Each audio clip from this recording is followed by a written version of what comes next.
सरदार प्रीतम सिंह यादगारी नाटक मेले ते पधारन लई स्वागत करदी होई मैं सारे नाटक प्रेमियां नूं भी निगे दिलों जियों आया आखदी हाँ। ये जिहड़ा नाटक मेला है ये सरबत दा भला चैरिटेबल ट्रस्ट स्पॉन्सर कर रहे हैं। सेवियर सिंह सरदार SP सिंह जी ओबराय दे पिता जी दी याद दे विच ਇਹ एक हफ्ते का असी फैसटीवल कर रहे हाँ।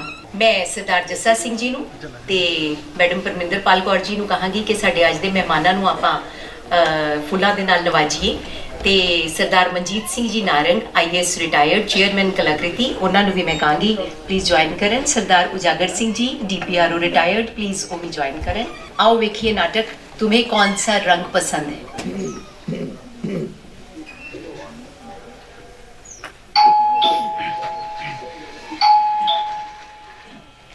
Come in. Good evening, sir. Good evening. जो गोयल साहब ने भेजा पैसे देने वो खुद क्यों नहीं आए? वो सॉरी फील कर रहे थे सर। कंपनी के एनुअल विजिट के लिए UK से VIPs आए हुए। मैनेजर साहब के यहाँ ना होने की वजह से गोयल साहब को ही देखना पड़ रहा है। वो लेट फ्री होंगे और आपको कल सुबह वापस भी निकलना है, इसलिए उन्होंने मुझे भेजा है। मैं HR का सीनियर एग्जीक्यूटिव हूँ सर। ये साथ है सर।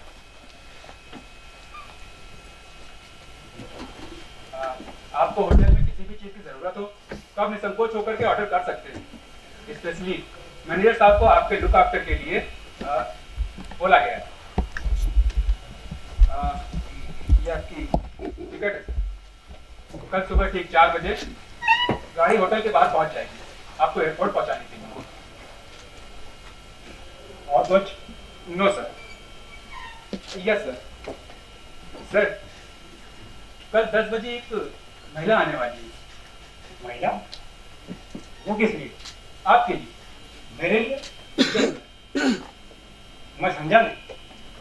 आप यहाँ पर कई दिन से अकेले हैं, तो आपकी कंपनी के लिए सर। 10 बजे? यस। लेकिन मैं तो 9 बजे सो जाता हूँ। नो प्रॉब्लम सर, मैं उन्हें इन्फॉर्म कर दूंगा, वो 9 बजे आ जाएंगे। क्या मैं तुझे इस तरह का आदमी दिखाई देता हूँ? I'm sorry sir. How dare you to say that? ये कहने का मतलब नहीं था। Idiot. मैं बस ये चाहता था कि आप बहुत दिन से अकेले हैं। Just for your company sir. Shut up, shut up. Get out from here. Sorry sir. Get out, I said. Good night sir. Idiot.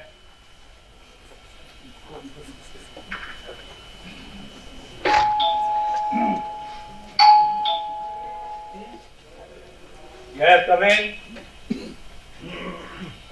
Good evening, sir. Good evening. Bag with sir. Please. Small या large? Small.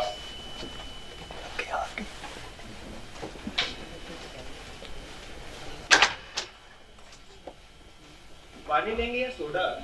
पानी.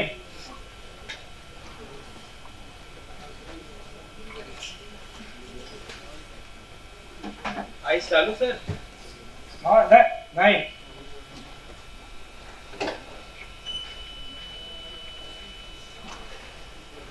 Sir thank you. Welcome sir. No ये नीचे शोर कैसा? कहाँ? मुझे तो कुछ सुनाई नहीं दे रहा। बहरे हो क्या? नहीं, आंखें हैं। आंखों से सुनते हो? खामोशी को कोई क्या सुनेगा साहब? नीचे कब्रिस्तान है। साहब अकेलेपन में खामोशी भी चीख बनकर सुनाई देती है। हुक्म करें तो कोई बोलने वाली गुड़िया भेजूं? औरतें सप्लाई करने के अलावा भी कोई काम है तुम लोगों के पास? घेरा ऐसे घेरा फोन किया। और सुनो अपने मैनेजर को भेजो। लेकिन वो तो आदमी है।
हेलो डीके, सॉरी मैं थोड़ा लेट हो गया।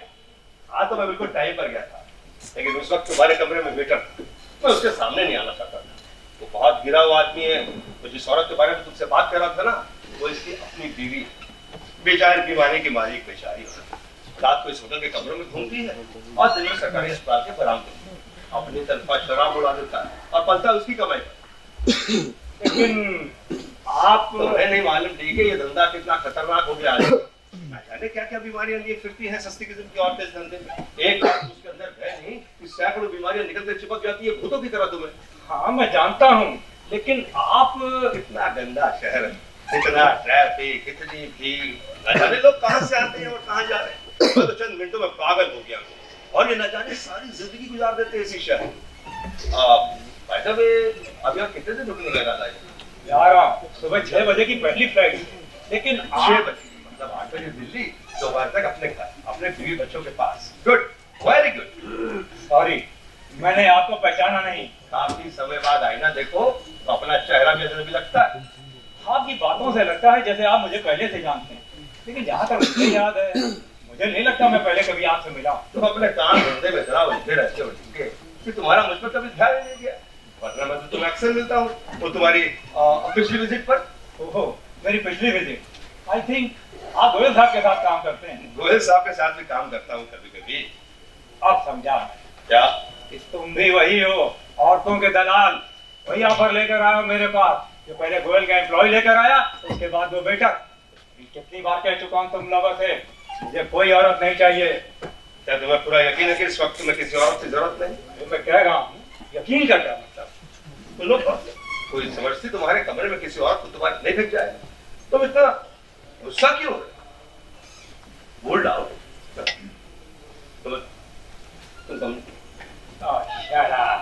Shut up! I said, एक ही बात को तुम लोग रिपीट कर रहे हो, लेकिन मेरी एक बात समझ में नहीं आई कि तुम हो कौन और तुम अंदर कैसे आए और बिना जान पहचान के तरह मेरे कमरे में आकर। हाँ ठीक है, ये क्या बिना जान पहचान की रट लगा रखी? अगर तुम मुझे नहीं जानते तो क्या हुआ? मैं तो तुम्हें जानता हूँ ना। कैसे कैसे जानते हो मुझे? जानता हूँ, यकीन करो। क्या क्या जानते हो? यही कि तुम डीके हो। गोयल साहब के ऑफिस में बहुत से लोग जानते हैं। तुम्हारा पूरा नाम देवेंद्र खन्ना है और तुम लुधियाना में रहते हो। नीचे होटल के रजिस्टर में सारी डिटेल दर्ज है, कोई भी जान सकता है ये बातें मेरे बारे में। लेकिन उस रजिस्टर में ये नहीं लिखा हुआ कि तुम्हारी एक बीवी और 2 बच्चे, जिनमें से छोटे बच्चे के बारे में तुम्हें शक है कि उसकी शक तुम्हारे बॉस से मिलती है। सिर्फ 2 साल पहले तुम अपने कंपनी में मामूली से क्लर्क थे, आज उसी बॉस की मेहरबानी से तुम एक ऐसे पोस्ट पर पहुंच गए हैं जहां तुम एक प्रोजेक्ट पास करने के लाखों रुपए मिलते हैं। एक खटारा से स्कूटर पर घूमते थे, आज तो बड़ी गाड़ियों और एक शानदार कोठी के मालिक हैं। मैं ये भी जानता हूँ डीके कि इस वक्त तुम्हारे बैग में 10 लाख रुपए हैं जो तुम्हें गोयल साहब की कंपनी ने एक प्रोजेक्ट पास करने के लिए दिए। रिश्वत। क्या मैं ठीक कह रहा हूँ? तुम्हें ये सब कैसे मालूम? हाँ ना, मैं तुम्हें जानता हूँ। क्या तुम कोई ब्लैकमेलर हो? ब्लैकमेल करने आया मुझे? मनी चाहिए तुम्हें? ब्लैक मनी के लिए कोई किसी को क्या ब्लैकमेल करेगा डीके? गलत तरीके से कमाया हुआ पैसा है तुम्हारे पास। तुम्हारा होने के बावजूद भी जिस पैसे को तुम पब्लिकली अपना नहीं कह सकते, वो ऐसा मेरे किस काम? तो फिर क्या चाहते हो तुम? शायद कुछ भी। कभी मैं तुमसे बहुत कुछ चाहता, बहुत कुछ एक्सपेक्ट करता, लेकिन आज जो तुम करने जा रहे हो उससे मेरी सारी एक्सपेक्टेशंस खत्म हो गई। अब मैं कुछ भी नहीं चाहता। ये क्या कह रहे हो तुम? क्या एक्सपेक्ट करते थे तुम मुझसे और क्या करने जा रहा हूं मैं आज ऐसा जिससे तुम्हारी सारी एक्सपेक्टेशंस खत्म हो गई हैं? What the hell you are talking about? तुम्हें नहीं मालूम? कि मेरी तो समझ नहीं आ रहा कि तुम हो कौन और क्या चाहते हो मुझसे। मैं यही जानना चाहता हूँ अभी और कितना नीचे गिरोगे? बच्चों से चोरी सिगरेट पीते, बीवी से छिपे शराब पीते, अच्छी तरह जानते हो कि तुम्हारे माँ बाप मांस खाना पाप समझते, लेकिन खाते हो। अब सबसे छिपकर अपने कमरे में औरतें बुलाना शुरू कर दिया है तुमने। क्या? मैं अपने कमरे में औरतें बुला रहा हूँ? मैं? और नहीं तो क्या? पहले वो गोयल साहब का आदमी, अभी बेटा सब क्या है डीके? सिर्फ इतनी सी बात करने के लिए मैंने दोनों को डांट के भगा दिया अपने कमरे में से, और तुम मुझ पर ये इल्जाम लगा रहे हो कि मैं अपने कमरे में औरत बुला रहा हूँ। ये सब तुम्हारा ढोंग है। तो इस एम्प्लॉय से रिश्वत के पैसे नहीं लेना चाहते थे, तुम भला औरत वाली ऑफर कैसे मान लेते? इसीलिए तुमने पूछा कि गोयल साहब खुद, और वेटर से भी कहा कि जाकर मैनेजर को बेचो। मतलब तुम चाहते हो कि तुम्हें ये ऑफर कोई तुम्हारे स्टेटस का आदमी। हाँ ये बात ठीक है, मैं किसी छोटे लेवल के एम्प्लॉय से पैसे नहीं लेना चाहता था। But wait, just wait, what the hell you are? अरे तुम हो कौन जो इस तरह मुझ पर इल्जाम लगा रहे हो, और मैं तुम्हें क्यों क्लेरिफिकेशन दे रहा हूँ? मैं तुम पर कोई इल्जाम नहीं लगा रहा हूँ। देखिए, मैं तो तुम्हें ये समझाने की कोशिश कर रहा हूँ कि तुम जो ये काम करने जा रहे हो अपने कमरे में, मैं अपने कमरे में कोई ऐसा काम नहीं करने जा रहा जो मेरी नजर में गलत हो। अच्छा, एक औरत तुम्हारे कमरे में आ रही है, ये गलत बात नहीं है तुम्हारे नजर में? मेरे कमरे में कोई औरत नहीं आ रही है। गोयल साहब ने जिस औरत को आने के लिए कहा उसे अभी तक मना नहीं किया गया। मैं उस एम्प्लॉय को मना कर चुका हूँ। जी, उस एम्प्लॉय ने गोयल को बताना है और गोयल उस औरत को मना करना, लेकिन गोयल साहब अभी मीटिंग में है और लेट फ्री होने वाले हैं। इसका मतलब ये हुआ देखिए कि उस औरत को कोई खबर नहीं है कि उसका यहाँ आने का प्रोग्राम। अच्छा, तुम ये मान कर चलो कि वो औरत यहाँ है। अब बताओ, ये ठीक बात है तुम्हारी नजर में? बिल्कुल नहीं। ये इतनी बड़ी मेरी जॉब है, स्टेटस है, रेपुटेशन है, फैमिली, अरे इतना प्यार करने वाली बीवी है, उसके होते हुए मैं यूं किसी बागारू औरत के साथ संबंध बनाऊंगा? ठीक, जो तो ये बात होते हुए भी शर्म आ रही है, और तुम कहते हो मेरे कमरे में। पता नहीं क्या कह रहे हो तुम। सच तो यही है कि एक औरत आ रही है तुम्हारे कमरे में। अरे जब मैंने उसे बुलाया नहीं तो वो क्यों आ रही है? सिर्फ पैसे दिए गए? किस लिए? तुम्हें खुश करने के लिए। I will shoot her. मैं गोली मार दूंगा अगर मेरे कमरे में आई तो। पिस्तौल पे शुरू कर दी तुम? मैं सिर्फ अपनी नफरत जाहिर कर रहा था, मेरे पास कोई पिस्तौल नहीं है। तुम्हें उस औरत को यहाँ आने के लिए मना करने का हक है और नफरत करने का नहीं। ये मत भूलो, ये उसका काम बहुत घटिया काम है। अपना नजरिया है। तो क्या चंद पैसों के लिए खुद को बेच देना जायज है? जायज है? बोलना जायज है? भाई तुम तो 10 लाख अपना सब कुछ बेचा है बोल सकते हो। तुम एक ऐसी कंपनी को पुल बनाने का कॉन्ट्रैक्ट दिलाने जा रहे हो, ठीक है, उसका पुल बनाने का कोई एक्सपीरियंस नहीं। जरा सोचो, सैकड़ों हजारों लोग गुजरा करेंगे और ठीक है, तुम 10 लाख में अपना तन मन और आत्मा तक बेचकर कितने लोगों की जिंदगी का सौदा कर रहे हो? वो एक अलग मामला है। मैंने कब कहा कि मैं रिश्वत नहीं लेता? मैं कोई देवता हूँ या कोई महान आदमी? दावा तो औरत भी नहीं करती कि वो देवी है, बहुत महान औरत, बल्कि वो तो सरेआम लाइसेंस बनाकर घूमती है कि वो फालगर। कम से कम तुम तो ऐसा नहीं करते, ठीक है? क्या रिश्वत खाने का लाइसेंस है तुम्हारे पास? लेकिन बात तो उस औरत को कमरे में बुलाने की हो रही है ना। अब मेरी रिश्वत खाने वाली बात से क्या ताल्लुक है? ताल्लुक है। अगर तुम पैसे लेकर खुद को बेचने का काम कर सकते हो तो इस औरत को खरीद देगा। मैंने नहीं किया। मैंने कभी गोयल से नहीं कहा कि वो मेरे कमरे में किसी औरत को भेजे। तो गोयल ने तुम्हारे कहे बिना भेज? हाँ। क्यों? हो सकता है वो मुझे खुश करना चाहता हूँ। यानी उसे मालूम है कि एक औरत तुम्हारे कमरे में आएगी तो तुम खुश हो जाओगे। अरे मैं ऐसी गिरी हुई बात सोच भी नहीं सकता। गोयल ने तुम्हारे बारे में सब कुछ। आइए तुम जाके गोयल से पूछो। अगर गोयल ने कहा वो कभी नहीं कह सकता। तो तुमको नाराज नहीं करना चाहता, डरता तुमसे, उसको तुम्हारी जरूरत है, वरना वो जानता है कि एक औरत आएगी तो। अरे अगर उसके मन में मेरे बारे में कोई ऐसी बात है तो मैं साले की धज्जियां उड़ा दूंगा, ऐसी रिपोर्ट सबमिट करूंगा। तुम उसका कुछ नहीं बिगाड़ सकते। देखिए, 10 लाख रुपए खाए हैं तुमने उसकी कंपनी से और आगे भी खाना, इसलिए वो सोचो जिसका कोई मतलब। अगर सचमुच तुमने कभी गोयल को किसी औरत के लिए नहीं कहा तो सवाल ये पैदा होता है कि गोयल ने तुम्हारे बारे में ऐसा क्यों सोचा? इस सोसाइटी में तुम्हारी इज्जत का सवाल है। अगर गोयल तुम्हारे बारे में ऐसा सोचता है तो लोगों से कहता, अक्सर लोग खुद को बड़ा दिखाने के चक्कर में दूसरों को छोटा होता है। क्या तुम चाहते हो कि तुम्हारे सर्कल में तो इस तरह का इंसान समझे? हरगिज़ नहीं। तो फिर सोचो, आखिर गोयल ने तुम्हें गलत किस्म का इंसान क्यों समझा?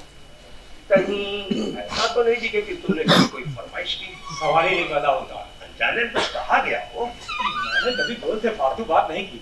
तो याद करने की कोशिश तो करो, कभी मजाक या नशे में तुमने ऐसा कुछ कह दिया जिससे उसकी तुम्हारे प्रति ऐसी धारणा बन गई। तुम दिमाग को जोड़ डालो, ठीक है? ये तो तुम्हारे रेपुटेशन के लिए जरूरी है। नहीं, वो तो बहुत छोटी सी बात। क्या? शायद मेरी पिछली विजिट के दौरान। हाँ, तुम्हारी पिछली विजिट के दौरान क्या हुआ? कुछ खास नहीं। एक बात जो, लेकिन इतनी सी बात है तो ये नहीं सोचा जा सकता कि मैं कोई इस तरह का इंसान हूँ। नजरिए का फर्क होता है। हो सकता है जो बात तुम्हारे नजरिए से छोटी हो किसी और के नजरिए से बहुत बड़ी। तुम मुझे बताओ, क्या हुआ था तुम्हारी पिछली विजिट के दौरान? शायद हम किसी नतीजे पर पहुंच सके। मेरी पिछली विजिट के दौरान एक बार जब मैं गोयल के ऑफिस पहुंचा, वहां एक औरत बैठी थी। फिर?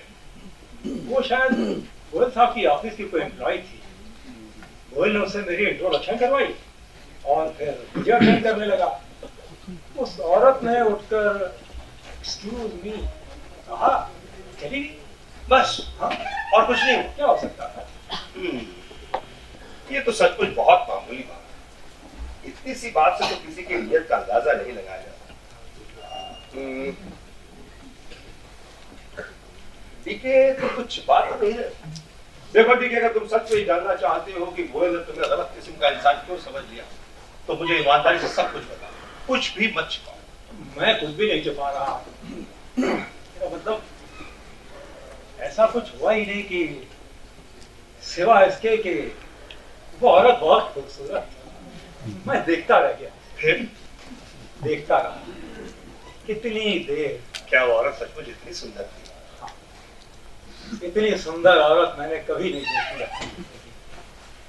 उसका चेहरा बहुत आकर्षक, घुंघरू की तरह खनकती उसकी आवाज जब उसके होठों से निकलती थी तो ये फैसला करना मुश्किल हो जाता था कि उसके होठों को देखूं या उसकी आवाज को सुनूं। ये अलग बात है, वो बोलती आंखों से ज्यादा थी। उसने बड़े सलीके से गहरे नीले रंग की साड़ी बांधी हुई थी जो उसके जिस्म की पूरी परिभाषा बयान कर रही थी। नहीं, मैं उसे नहीं, मैं उसे ही देख रहा, ऐसे जैसे वहां कुछ और देखने को हो भी। फिर उसने बड़ी अदा मुस्कुरा कर एक्सक्यूज मी कहा, चली गई।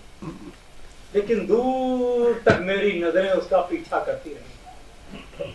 ओह माय गॉड, मुझे ये बात बताने में शर्म आ रही है कि मैं ऐसा खो गया था उसमें कि गोयल ने मुझे आवाज देकर वापस बुलाया। लेकिन इतनी सी बात है तो ये नहीं समझा जा सकता कि मैं कोई इस तरह का इंसान हूं। लेकिन गोयल ने भी समझ लिया। अरे वो खुद ऐसा होगा, वरना अचानक कोई खूबसूरत औरत तुम्हारे सामने आ जाए, तुम उसकी तरफ देखने लगो तो इसमें क्या बुराई है? कोई खूबसूरत औरत अचानक तुम्हारे सामने आए और तुम उसे देखने लगो, इसमें सचमुच कोई बुराई नहीं। लेकिन उसकी खूबसूरती में इतना खो जाए कि तुम्हें वापस बुलाने के लिए किसी को आवाज देनी पड़े, यह चिंता की बात है। सिर्फ कुछ सेकंड्स के लिए हुआ। इसका मतलब ये नहीं हो सकता कि मेरे मन में उस औरत को लेकर कोई ऐसी वैसी बात आ गई थी। सुंदर फूल, सुंदर नजारे, सुंदर कलाकृतियां देखकर हम नहीं खो जाते उनमें। सुंदर फूल, सुंदर नजारे, सुंदर कलाकृतियां देख के हम इसलिए खो जाते हैं क्योंकि हमारे मन में सदा सुंदरता की ख्वाहिश है। अगर तुम उस औरत की सुंदरता में खो गए, इसका मतलब तुम्हारे अंदर किसी सुंदर औरत की अतिरिक्त ख्वाहिश है। बिल्कुल नहीं, मैं अपनी बीवी से बहुत खुश हूँ। मेरे लिए वही दुनिया की सबसे सुंदर औरत है। अगर ऐसा होता तुम कभी किसी और की तरफ ऐसे ना।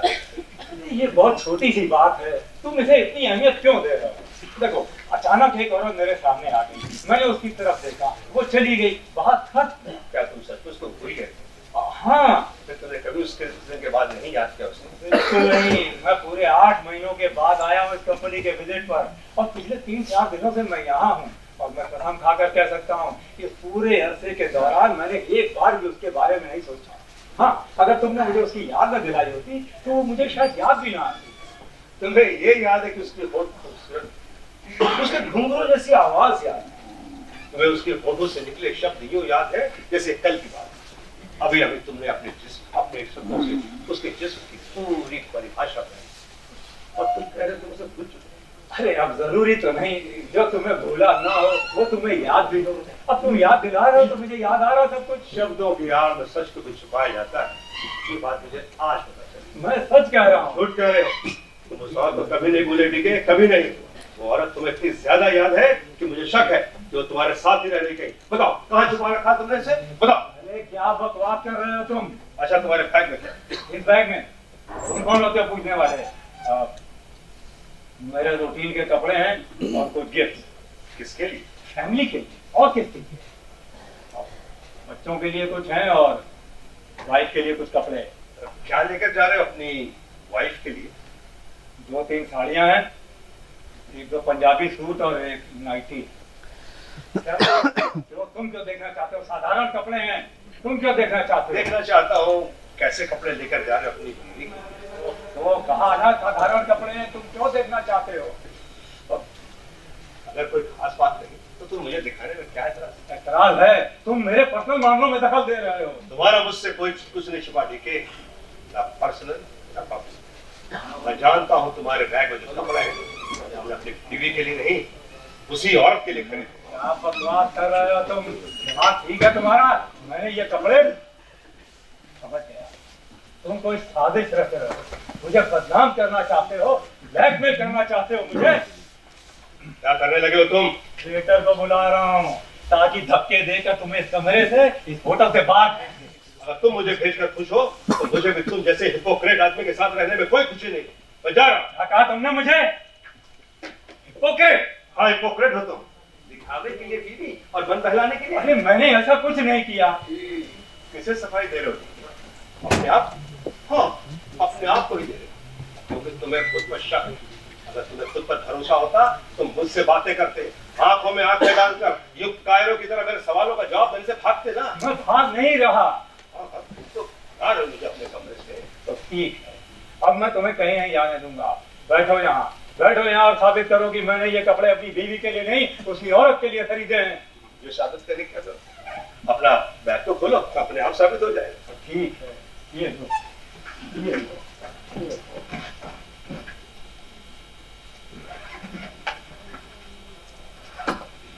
लो। देखो देखो, ये साड़ी, ये टॉप साड़ी, ये सूट और ये मेरे बैग में इतना नीला रंग क्यों है?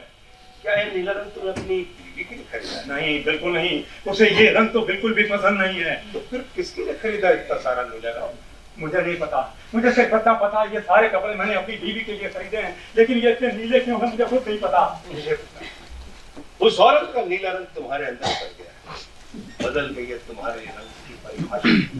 पिछले 8 महीनों में तुम एक पल जिस परिभाषा के दायरे से बाहर नहीं निकल, तुम्हारे नीले रंग का मतलब ही वो औरत याद, वो नाजुक से होठों से छलकती घुंघरू सी आवाज, वो खूबसूरत अर्थों में निपटे नीले शब्दों की परिभाषा, वो दूर तक जाती नजर, वो महक, वो अंदाज, वो एहसास।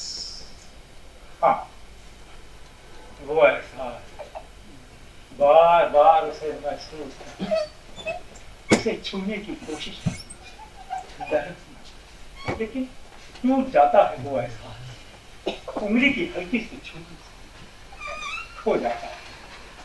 हाँ, ये सच है। पिछले 8 महीनों में मैंने हर पल, हर चेहरे में उस औरत को ढूंढा, अपनी ऑफिस की कलीग औरतों के चेहरों में उसके नक्श तलाशने की कोशिश की, अपनी बीवी को शीशे के सामने खड़ा कर उसके जिस्म का कंपैरिजन किया उसके साथ, लेकिन इससे ज्यादा कुछ नहीं। मैंने कभी उस औरत से मिलने की कोशिश नहीं की। मिलने की कोशिश उससे की जाती है जो दूर, जो हर पल ख्यालों में हो, उससे मिलने की कोई क्या कोशिश करे। ओके, आई एग्री, मैं मानता हूँ कि मेरे ख्यालों में कहीं वो औरत थी, है। ओके है, मगर यकीन करो मुझे खुद नहीं पता था इस बात का। और यहाँ आते वक्त मुझे सिर्फ इतना मालूम था कि प्रोजेक्ट पास करने के लिए मुझे 10 लाख रुपए मिलने वाले हैं, बस। और अगर मैं औरत से मिलने आया होता तो कम से कम एक बार कोशिश करता, एक बार गोयल को तो कहता।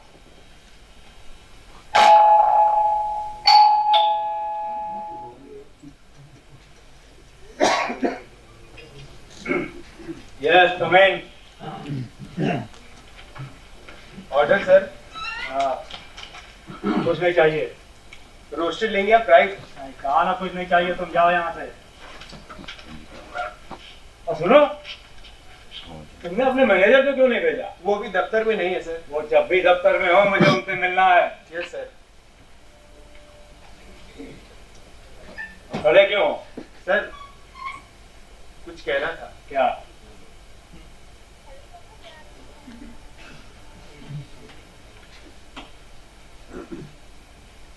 अकेलेपन की खामोशी से घबराकर लोग खुद एक चीख बन जाते हैं, फिर चीख से डरकर खामोश होने की कोशिश करते हैं।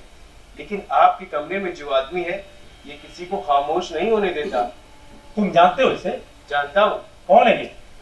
कोई नहीं जानता। तुम जानते हो इसके बारे में कुछ? अच्छी तरह से जानता हूँ। अंदर से निकलता है, बाहर तक फैल जाता है, बाहर से आए तो अंदर उतर जाता है। जिस दिन इसकी शक्ल नजर आ जाए धंधा नहीं होता। बहुत खतरनाक है ये आदमी, बहुत खतरनाक। कोई चोर लुटेरा है? नहीं, ईमानदार है। धंधा वगैरह करता है? कहाँ, उल्टा रोकता है लोगों को ऐसा काम करने से। तो कोई पुलिस वाला होगा? ना मत लो उनका, पहले ही दिन बहुत खराब निकला। तो फिर खतरनाक क्या है? यही तो खतरनाक है सर। इसके होते हुए आप उस औरत के साथ कुछ नहीं कर सकते जो यहाँ आ रही है। कौन औरत आ रही है यहाँ? जिसका अभी फोन आया था। किसका फोन आया था? जो औरत यहाँ आ रही है। मैंने यहाँ किसी को नहीं बुलाया। ऐसा तो उसने भी नहीं अरे कहा। तो फिर क्यों आ रही है? आप बहुत ऊंचा बोलते हैं सर। औरत एक खामोशी जैसी होती है, मर्द एक चीख जैसा होता है।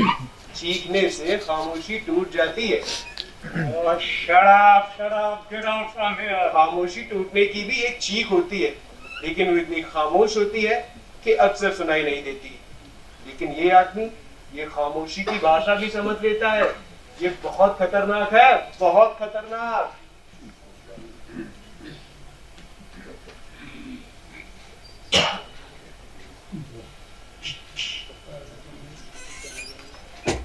क्या कहा वेटर ने मेरे बारे में?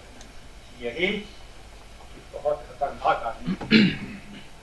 तुम चाहो तो मैं जा सकता हूँ तुम्हारे कमरे। मैं डरता नहीं हूँ तुमसे, और न मैंने ऐसा कोई गुनाह किया जो मुझे शर्मिंदा होना पड़े तुम्हारे सामने। बाकी अगर वो औरत मेरे अवचेतन मन में कहीं रह गई थी तो भगवान की कसम मुझे खुद नहीं पता था इस बात का। हाँ, ये बात मानी जा सकती, लेकिन समस्या तो ये है कि तुम्हारे अवचेतन से निकलकर वो औरत तुम्हारे कमरे तक आन पहुंची। मैं कभी माफ नहीं करूंगा गोयल को, कभी। उसकी इतनी हिम्मत, इतनी छोटी सी बात को लेकर इतना घटिया सोच लिया उसने मेरे बारे में। उसका दोष नहीं, इस कारोबारी दुनिया में हजारों लोग हैं जो इसी तरह खुश होते हैं। मैं जानता हूँ इस लाइन में से बहुत से लोग हैं, लेकिन मैं ऐसा नहीं हूँ। लेकिन ठीक यही मकसद लेकर एक औरत आ रही तुम्हारे कमरे। मैं उसे मना कर चुका हूँ, अगर फिर भी आएगी तो धक्के मार मार के बाहर निकाल दूंगा। समझता क्या है गोयल का बच्चा, मुझे उसकी जैसी 20 कंपनियों से रोज पाला पड़ता है मेरा। अरे आ गया उसके झांसे में तो चल लिया मेरा काम। अगर सचमुच तुम्हारे इस औरत में कोई इंटरेस्ट नहीं है तो इतना बवाल खड़ा करने की क्या जरूरत? फोन उठाओ और रिसेप्शन में मना कर दो, तुम्हारे कमरे में किसी औरत को ना आने दे। Right, you are right. मेरे कमरे के बाहर भी कोई पंगा हो, ये बात भी मेरे फेवर में नहीं जाती। मैं अभी फोन करता हूँ।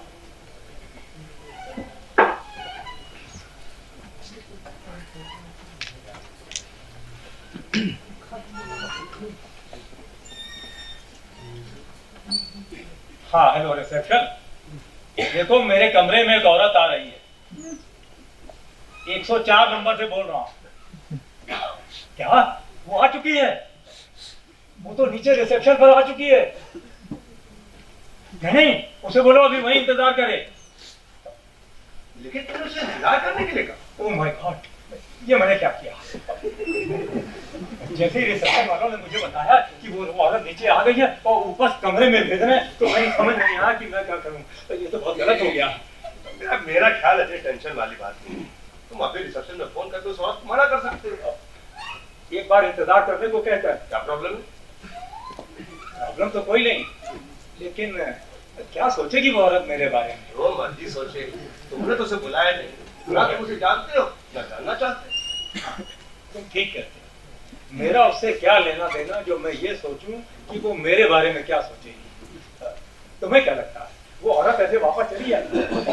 मतलब जरूरी तो नहीं ये औरत गोयल साहब के ऑफिस वाली हो सकता है कोई प्रोफेशनल औरत हो सकती। तो फिर वो अपनी रात खराब करके कैसे चली जाएगी? उसका प्रोफेशन है ये, एक रात की कीमत है उसके लिए। और सब जानते हैं गोयल पैसे के मामले में बहुत कमीना है। अगर मैंने इस औरत को वापस भेज दिया तो उसे एक पैसा नहीं देगा। लेकिन तुम्हें इस औरत की पेमेंट की फिक्र थी, अब इससे कोई कमिटमेंट नहीं। मुझे सिर्फ मेरी फिक्र है। जब उस औरत को पता चलेगा कि उसकी असाइनमेंट कैंसिल हो गई है तो हो सकता है तक यहाँ आ जाए, हंगामा खड़ा कर दे। पता चलता है ऐसी औरतों का कब क्या करते हैं, फिर तो सारे होटल को पता लग जाएगा कि मेरे लिए एक बादारू औरत भेजी गई थी। किस किस को समझाता फिरूंगा मैंने नहीं भुलाया था उसे। ये कहाँ फंसा दिया गोयल के बच्चे ने मुझे। कोई भी फैसला करने से पहले मुझे ठंडे दिमाग से सोचना चाहिए। आखिर ये मेरी इज्जत का सवाल है। मेरा ख्याल है तुम ये ठीक है। ठीक ही कह रहा हूँ। सुनो, मेरी सजेशन है कि उसे वापस तो भेजा जाए, लेकिन उसकी पेमेंट कर दी जाए, चुपचाप चली जाएगी बात। क्या कहते हो? अगर बात खत्म करने के लिए पेमेंट का सवाल है तो ठीक है, वेटर को बुला लो और भेज दो उसका कुछ पैसे। मगर मगर क्या? मगर वेटर के हाथों पैसे कैसे भेजे जा सकते हैं? जरूरी तो नहीं ये कोई प्रोफेशनल औरत हो सकता है ये गोयल के ऑफिस वाली हो सकती है। तो उसे बिना से पैसे कैसे भेजे जा सकते हैं? फिर क्यों ना मैं खुद जाऊं? मैं पूरे पहले दूर से छिप कर देखूंगा। अगर वो कोई प्रोफेशनल औरत हुई तो बेटा क्या पैसे भिजवा दूंगा। अगर वो गोयल साहब के ऑफिस वाली हुई तो वैसे ही मना कर दूंगा। क्या है? पर मेरा ख्याल है ठीक है, उस औरत से मिलना चाहता हूं। बिल्कुल नहीं, मैं पहले कह चुका हूँ मुझे इस तरह की औरतें बिल्कुल पसंद नहीं है। मैं तो इस मुसीबत से निकलने का बेस्ट पॉसिबल तरीका ढूंढ रहा हूँ। पैसे तभी भेजे जा सकते हैं जब वो कोई प्रोफेशनल औरत हो, और वो औरत कौन है तो ये देखने हमें नीचे जाना पड़ेगा ना। ठीक है, मामला अगर औरत की पहचान का है तो जाया जा सकता है, लेकिन एक शर्त है, मैं भी तुम्हारे साथ चलूंगा। क्यों? तुम क्यों चलोगे मेरे साथ? तुम्हें क्या लगता है मैं कोई गलत काम करने जा रहा हूँ? यार तुम कोई गलत काम करने नहीं जा रहे हो, तो मुझे साथ में ले जाने में क्या एतराज है तुम्हें? ऐतराज है, तुम मेरे पर्सनल मामलों में दखल दे रहे हो। एक तो जबरदस्ती पता नहीं कहां से मेरे कमरे में घुस आए हो, ऊपर से मुझ पर शक कर रहे हो, अपनी शर्तें थोप रहे हो मुझ पर। मैं ना तुम पे कोई शक कर रहा हूँ, ठीक है, ना ही शर्तें थोप रहा हूँ। मैं तो यूं ही तुम्हारे साथ चलने के लिए कह रहा था। तुम्हें मुझ पर भरोसा नहीं है, तुम्हें लगता है मैं उस औरत को देखकर बहक जाऊंगा, इसलिए तुम मेरे साथ जाना चाहते हो। तो ठीक है, अगर तुम्हें लगता है कि तुम्हारे होते हुए मैं यहाँ इस औरत के साथ कुछ नहीं कर सकता, जैसा कि बेटा भी तुम्हारे बारे में ऐसा कह रहा था, तो हमें बाहर जाने की जरूरत ही क्या है? तो क्यों ना हम उस औरत को ऊपर बुला लें। लेकिन ये जरूरी तो नहीं देखे कि वो कोई प्रोफेशनल औरत हो सकता है, वो गोयल साहब की ऑफिस वाली औरत। हाँ, हो तो सकती है। अगर वो हो तो उसे तो इस तरह कमरे में बुलाना ठीक नहीं। अरे मैंने कब कहा कमरे में? मैंने कहा कमरे के बाहर तक, मतलब दरवाजे के बाहर तक। पहले औरत तुम्हें याद भी नहीं, फिर वो तुम्हारी यादों में, फिर यादों से चलकर इस होटल पे आई, फिर होटल से इस कमरे तक आई, फिर इस बात की क्या गारंटी है जिसके कि कमरे तक आकर वो कमरे के अंदर नहीं आई? अरे ऐसे कैसे आ जाएगी कमरे के अंदर वो? और हाँ, अगर मेरी नीयत साफ है तो फिर वो कमरे के अंदर आ भी जाए, चाहे बेड पर चढ़ जाए, तो गलत नहीं हो सकता। कमरे के अंदर बेड पर? मैं सिर्फ उदाहरण दे रहा हूँ, मैं कह रहा हूँ अगर आती है तो। मैं तुम्हारे शब्दों के पीछे छिपे हुए अर्थ ढूंढने की कोशिश कर रही हूँ। तुम मेरे शब्दों को अपनी मर्जी के अर्थ देने की कोशिश कर रहे हो। तुम इतने शक्की क्यों हो? हर बात पे शक करते हो। अरे ऐसे नहीं आ सकती कोई औरत मुझसे मिलने? क्या यही एक रिश्ता होता औरत मर्द के बीच? अच्छा, अगर किसी ने पूछ लिया तो क्या जवाब दोगे? माँ है और तुम्हारी औरत, वो बहन या बेटी? मैं ऐसे रिश्तों की बात नहीं कर रहा। और फिर कोई अजनबी औरत मेरी माँ, बहन और बेटी कैसे हो सकती है? तो क्या हो सकती है अजनबी औरत तुम्हारी? कुछ भी मतलब कुछ भी, जैसे कि दोस्त। यानी जिसे तुम जानते नहीं, जिसे तुमने कभी देखा नहीं, तुम्हें ये भी नहीं मालूम कि वो कौन है, किस मकसद से यहाँ आ रही है, तुम कह रहे हो तुम्हारी दोस्त हो सकती है? अरे यार, मैं सिर्फ उदाहरण दे रहा हूँ। मैं कह रहा हूँ अगर वो आती है तो तुम्हारी दोस्त हो जाएगी? नहीं हो सकती। तो तुम अब ऐसी औरत से भी दोस्ती करने को तैयार हो जो चंद रुपयों के खातिर अपना जिस्म बेचने आ रही है? अभी तो तुम कह रहे थे तुम्हें इस तरह की औरतें बिल्कुल पसंद नहीं। हाँ, मैंने कहा था और मैं अभी उस स्टैंड पर कायम हूँ, लेकिन टिकाऊ ना, उसकी कोई मजबूरी भी तो हो सकती है। तुम उस औरत के मामले में इतना क्रूर क्यों हो रहे हो यार? अच्छा, अगर मैं तुमसे पूछूं कि तुम उस औरत के मामले में इतना इमोशनल क्यों हो रहे हो, तो फिर इमोशनल होने वाली क्या बात है? बराबर, ये तो लॉजिक की बात है।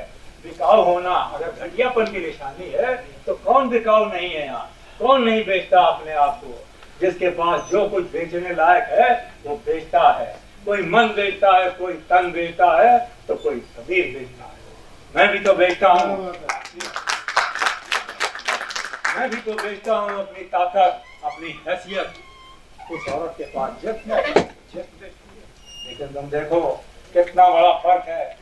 लोग अपना अंदर बेचते हैं ताकि बाहर एक शानदार जिंदगी जी सके। वो औरत अपना बाहर बेचती है ताकि अंदर एक सम्मान भरी जिंदगी जी सके। अब तुम बताओ, जिस्म बेचना खतरनाक है या जमीर बेचना? ऑफ कोर्स जमीन बेचना। लेकिन तुम भूल रहे हो, ठीक है, अभी तक ये स्पष्ट नहीं हुआ कि वो औरत और क्या बेचने आ रही है। मुझे तो लगता है वो एक मजबूर औरत है, मदद की जरूरत है उसे और हमदर्दी की तलाश में आ रही है यहाँ। तुम ये बात अपने दावे के साथ कैसे कैसे? शौक के लिए तो कोई औरत अपना जिस्म नहीं बेचती ना। शौक और मजबूरी के अलावा कोई तीसरा कारण भी तो हो सकता है।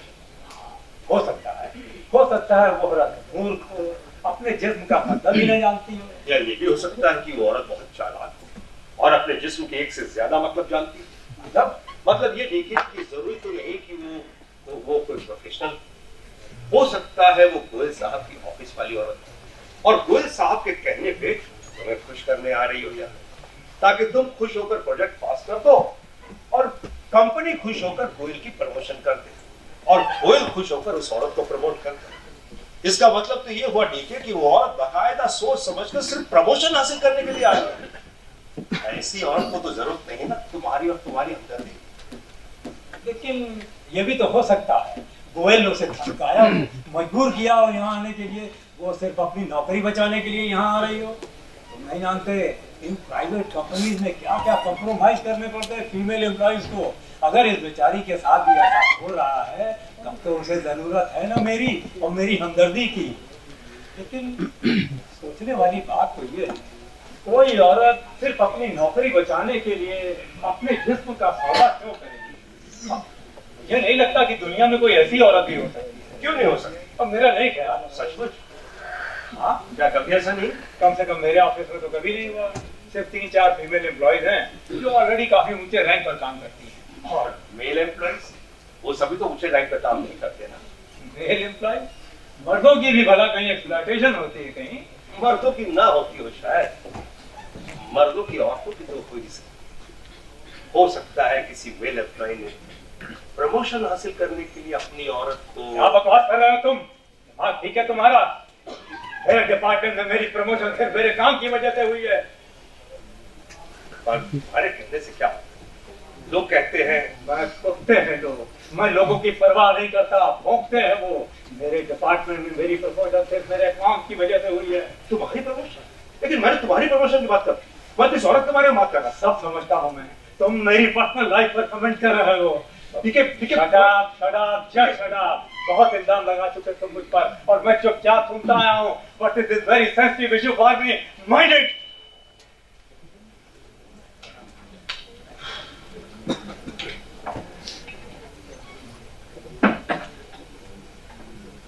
तो मैंने लगता डीके कि आज तुम अपनी कैपेसिटी से ज्यादा ड्रिंक कर रहे हो। ये चलती क्यों नहीं मुझे? इम्पोर्टेड है, धीमे धीमे असर कर। लेकिन तुम चाहते हो कि ये खंजर की तरह तुम्हारे अंदर उतर जाए और बह जाए वो सब कुछ जो सालों से तुम्हारे अंदर रुका। मैल बनकर जमे हुए लोगों के ताने मेरी छाती, लेकिन मेरी प्रमोशन हुई मेरे काम की वजह से। इंटरनेशनल लेवल के प्रोजेक्ट लेकर दिए मैंने कंपनी को, करोड़ों का बिजनेस करके दिया अपने ऑफिस से, टेबल के ऊपर से भी और टेबल के नीचे से भी। लेकिन लोग हरामजादे। अगर तुम्हें पूरा विश्वास है डीके कि तुम्हारी प्रमोशन सिर्फ तुम्हारे काम की वजह से हुई, तो लोगों की बातें सुनकर इतना डिस्टर्ब होने की जरूरत नहीं। मैं जानता हूँ तुम्हारी बीवी ऐसी औरत नहीं, बस उसका तुम्हारे बॉस से टेस्ट नहीं था। दोनों को शौक था आर्ट एंड कल्चरल एक्टिविटीज का। जब दो कॉमन हॉबीज वाले लोग कभी कभार मिलते हैं, अपने आइडिया शेयर करते हैं, तो मैं नहीं समझता इसमें कोई एतराज वाली बात। लेकिन लोगों के मुंह कैसे बंद करता मैं? सिर्फ लोगों की बातें सुनकर मेरे बॉस की बीवी ने मेरी ही प्रमोशन पार्टी में मेरी इंसल्ट की, ताना मारा मुझे बीवी की वजह से प्रमोट होने का। वो एक घरेलू औरत थी, मुझे समझ नहीं थी ऐसे रिश्तों की। तुम्हारे ऑफिस के लोग जाके चुगली करते होंगे, वो भड़क जाती होंगी। लेकिन शक तो तुम्हें भी था ठीक है, जबकि तुम पढ़े लिखे इंसान थे। अब पढ़े लिखे होने का मतलब ये तो नहीं होता कि तुम्हें महसूस होना बंद हो जाता है। मैं मानता हूँ मुझे भी चुभती थी उन दोनों की नजदीकियां, लेकिन मैंने अपनी बीवी को कभी बॉस से मिलने से रोका नहीं था। जब से तुम्हारे बॉस से मिलने लगी, तुम कटने लगे, फिर तुम इसे कभी मन से प्यार नहीं करता, बल्कि तुमने कई बार नशे में उसे ताने वाले बॉस है। तुम्हें याद है एक बार तो गुस्से में तुमने शराब का गिलास चेहरे में फेंक दिया। ना सुनी जाए लोगों की बातें तो क्या करें आदमी। लेकिन अभी तो तुम कह रहे थे कि तुम लोगों की परवाह नहीं करते, वो कुत्ते हैं, भौंकते हैं। लेकिन हर चीज की कोई लिमिट भी तो होती है। यानी कि तुम्हारी बीवी का तुम्हारे बॉस से रिश्ता अपनी लिमिट क्रॉस कर चुका। लोगों की बकवास अपनी लिमिट क्रॉस कर चुकी थी। साले मेरे बेटे को बॉस को फोन कहते थे। शक तो तुम्हें भी था। तो मैं भी तो इंसान हूँ, मुझ पर भी तो असर होता है इन सारी बातों का। देर रात तक तुम्हारी बीवी किसी गैर मर्द के साथ घूमती रहे और जब भी करे तो उसी की बातें करे, तो क्या करोगे तुम? मतलब तुम्हें अपनी बीवी पर शक? शक नहीं, यकीन था मुझे। इतने लंबे अरसे से मैं उसके साथ, तो कब और किस बात पर खुश होती थी, कब उदास, सब जानता। जब से उसने मेरे बॉस से मिलना शुरू किया, बहुत हंसने लगी, खुश रहने लगी थी, हवा में उड़ने लगी थी। उसके चेहरे का रंग बदल गया था, उसके कपड़ों के रंग बदल गए थे। इश्क में जा रही थी, हरामजादी मेरे ही बॉस से आज तक किया है। लेकिन इसमें तुम्हारी भी तो गलती है डीके।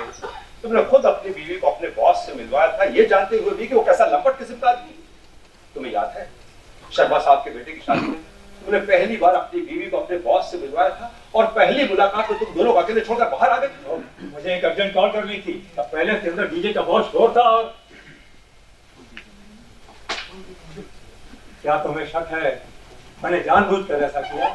शक नहीं, यकीन। एक लंबे अरसे से मैं भी तुम्हारे साथ हूँ डीके।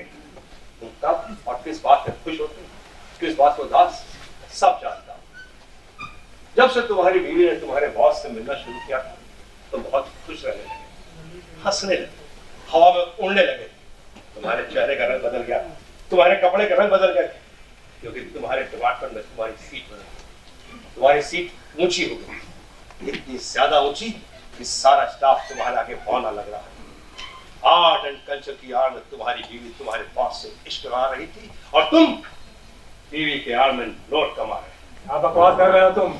मैं अपनी बीवी और बॉस रिश्ते के सब खिलाफ। तुम्हें कोई एतराज नहीं था? शुरू में नहीं था, लेकिन जब मुझे लगा कि 5 हद से ज्यादा बढ़ रही है तो मैं रोकने लगा था अपनी बीवी को। शुरू में तुम्हें उस रिश्ते की वजह से प्रमोशन मिली, लेकिन जब उस प्रमोशन पर कीचड़ उछलने लगा तो तुम घबरा। अब तक बहुत देर हो चुकी, तुम्हारी बीवी तुमसे सवाल करने लगी, जबान चलने लगी थी मेरे सामने।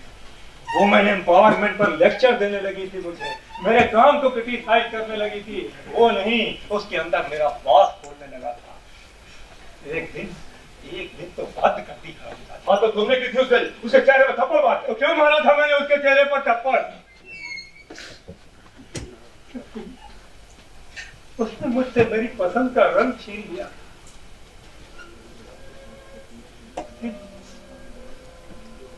उस दिन मैं ऑफिस से सीधा घर लौटकर उसका इंतजार कर रहा। मेरे मन में कोई गिला, कोई शिकवा नहीं था। मैं जैसे सब कुछ भूलकर सिर्फ और सिर्फ उसका इंतजार कर रहा। उस दिन मैं बहुत खुश था। मुझे याद नहीं किस बात पर, लेकिन मैं बहुत खुश था। ऑफिस से सीधा मार्केट गया, बच्चों के लिए कितना कुछ खरीदा था। उसकी मनपसंद के, उसकी मस्त पसंद के रंग के कुछ कपड़े।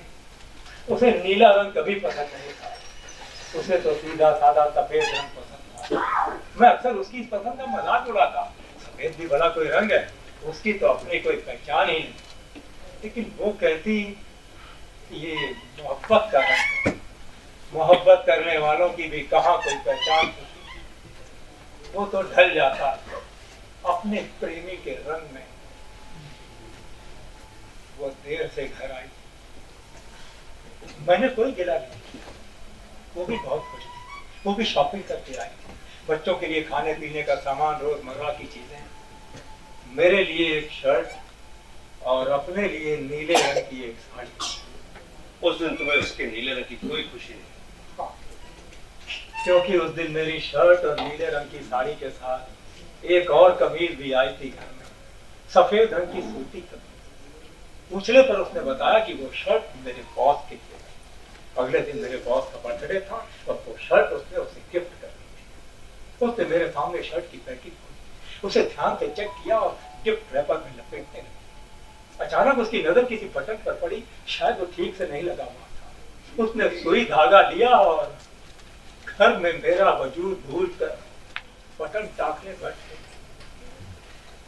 वो गुनगुना रही, मैं जानता था मैं उसका गीत भी सह गया। अचानक सुई उसकी उंगली में चुभ गई। उसने फौरन उंगली मुंह में डाल ली और खिड़की के बाहर देखने लगी। दर्द की जगह उसके होठों पर मुस्कान, मैं उसकी मुस्कान भी सह गया, लेकिन बटन लगाकर पड़ गए धागे को जब उसने अपने दांतों से तोड़ा तो मेरी सहन शक्ति जवाब दे, मेरा खून खौल उठा और से थप्पड़ मार। उसके बॉस के होठों से जुड़े देख लेता तो शायद इतना दर्द न होता। उस पड़ गए धागे से उसके जैसे जुड़े किसी गहरे आनंद से उसकी आंखें बंद थी। सफेद कपड़े की चांदी रंग की जो चमक थी उसके चेहरे पर, उसे याद करके आज भी टीस से उठती जो छाती।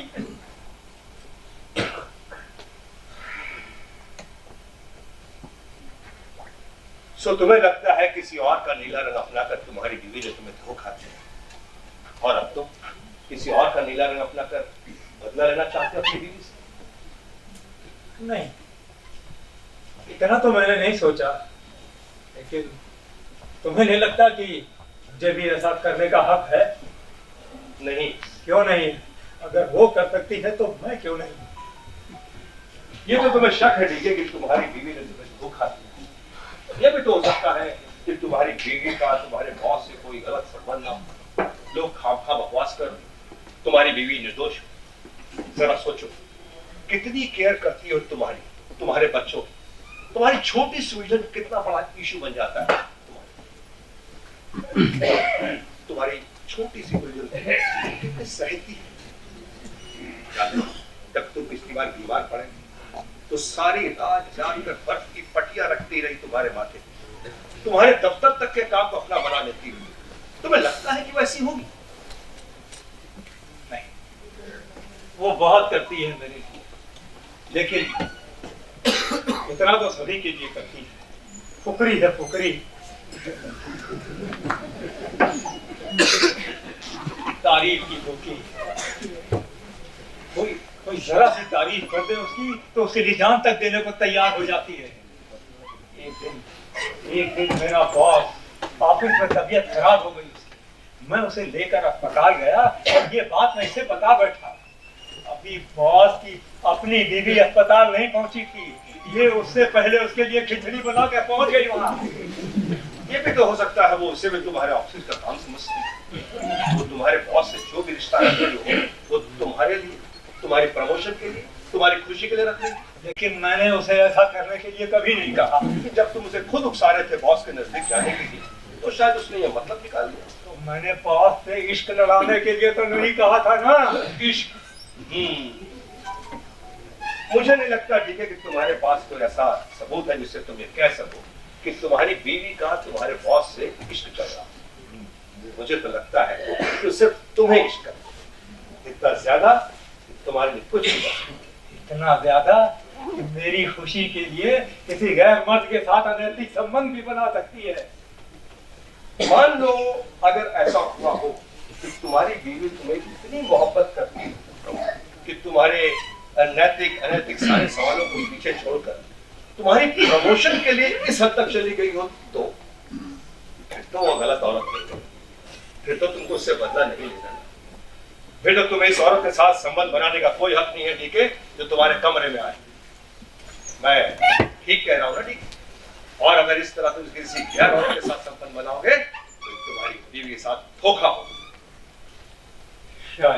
शायद मेरा मतलब हाँ।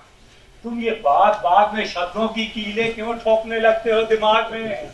ठीक कह रहा था वो बेटा, बहुत खतरनाक आदमी हो तुम, बहुत खतरनाक। तुम्हें यकीन है बेटर की बातों पर? हाँ, अब हो गया है। बातों ही बातों में पागल कर दिया तुमने मुझे। चीखने का दिल कर रहा है मेरा।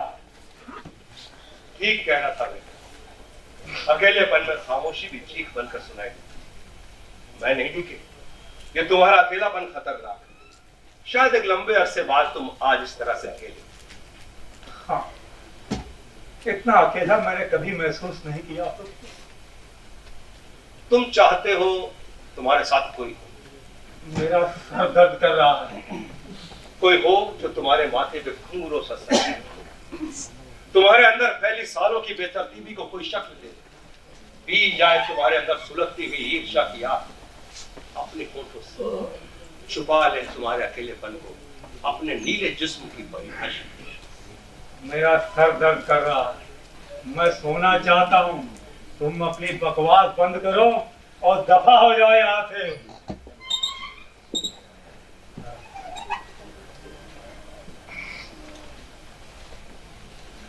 तुम गए नहीं? तुम मुझसे नाराज हो क्या? क्यों? मैं क्यों नाराज होऊंगा तुमसे?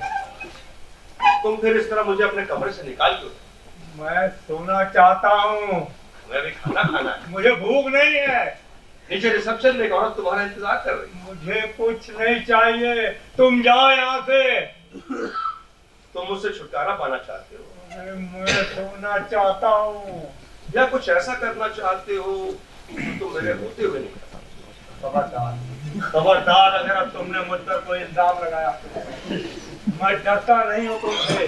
अगर मुझे कुछ करना है ना, तुम रोक नहीं सकते मुझे। ये मेरा कमरा है, मेरा पैसा है, मैं बालिग हूँ, यू नो मेजर।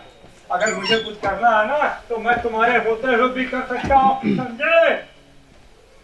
देखो ठीक है, बात अगर 2 लफ्जों में खत्म की जा सकती हो तो उसे 100 लफ्जों तक खींचने की जरूरत है। तो मुझे स्पष्ट लफ्जों में एक बात का जवाब दो। क्या? पहले बताओ, तुम सीधा सीधा जवाब दो। अगर तुम्हारा सवाल क्यों नहीं हुआ तो? मैं बिल्कुल सीधा सवाल करूंगा, ठीक है? क्या तुम इस औरत के साथ सेक्स करना चाहते हो? अब अगर तुम दिमाग ठीक है तुम्हारा, हैं? मैं इस औरत के साथ? ये कैसे हो सकता है? नहीं, मैं ऐसा नहीं सोचता। लेकिन सोचो भी तो तुम रोक नहीं सकते मुझे। मेरा पैसा है, अब मेरा कमरा है। मैं तुम्हें पहले भी कह चुका हूँ, आई एम अ डैड, मैं बालिग हूँ, you know major.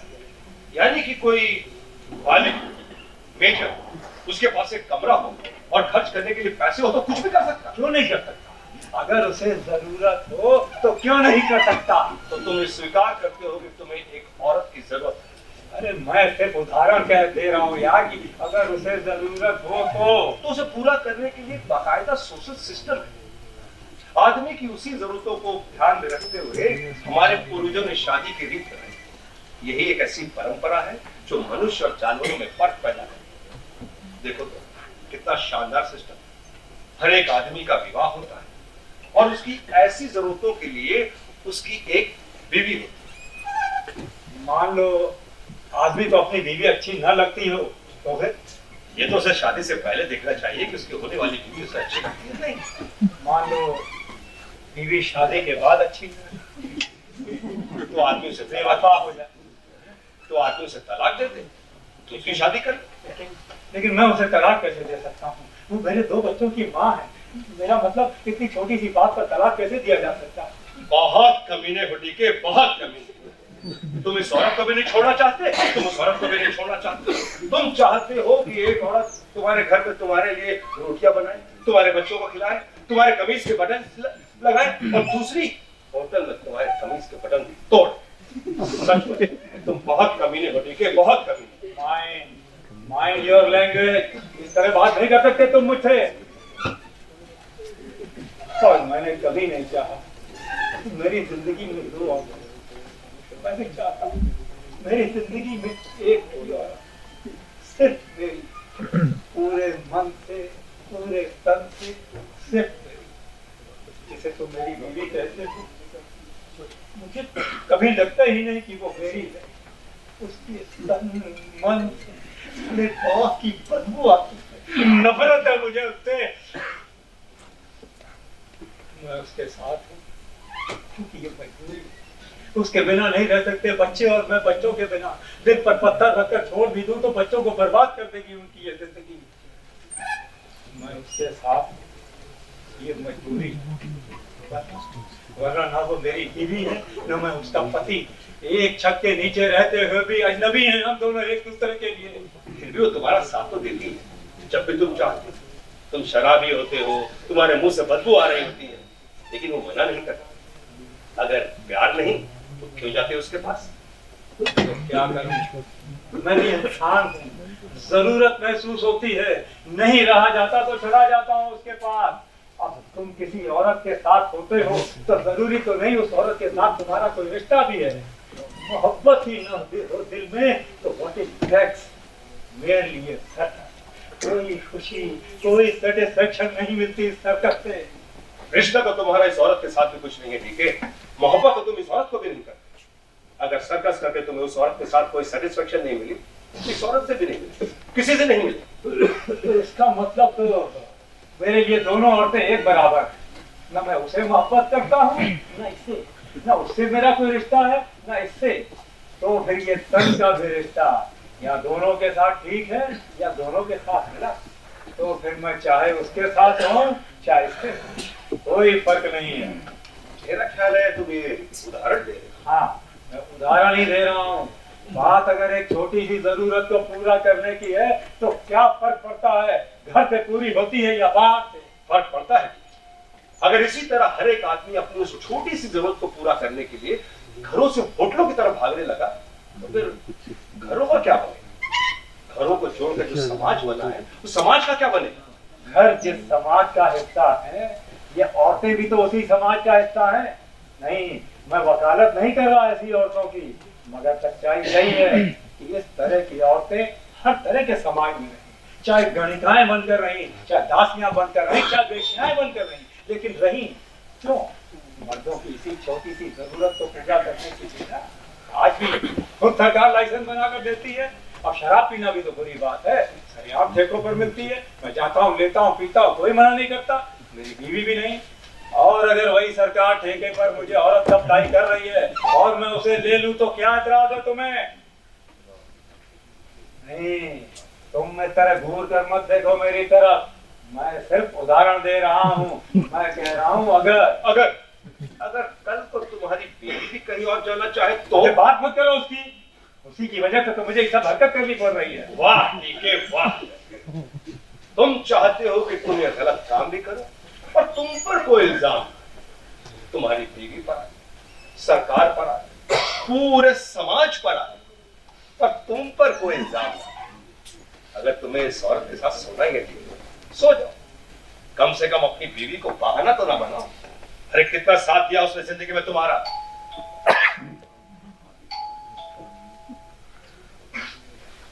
Yes, come इन।